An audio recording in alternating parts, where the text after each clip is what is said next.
Il leitmotiv di Gentilini era ordine e disciplina, rispetto delle regole. Condivide? Beh, certamente, il rispetto delle regole è fondamentale per una comunità, ovviamente, altrimenti non ci può essere una convivenza civile seria e una convivenza civile appunto tranquilla, e quindi il rispetto delle regole è fondamentale. Vice sindaco di Treviso e assessore alla sicurezza Roberto Grigoletto ha aperto la sua partecipazione a Sveglia Veneti concedendo a Giancarlo Gentilini l'onore delle armi per la sua attività a favore della sicurezza in città, un impegno che deve andare oltre le bandiere politiche.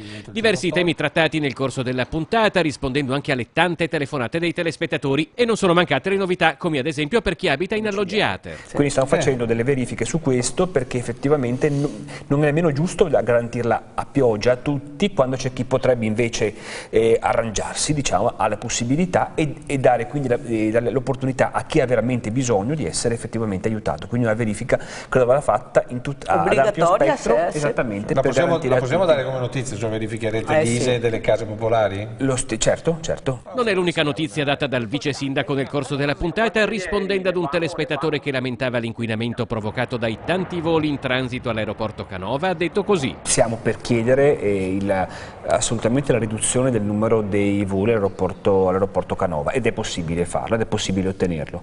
Quindi da questo punto di vista do pienamente ragione al telespettatore, al cittadino telespettatore di San Giuseppe, che sicuramente dice una cosa giustissima quando afferma che l'inquinamento è dato anche dai voli, dal numero dei voli.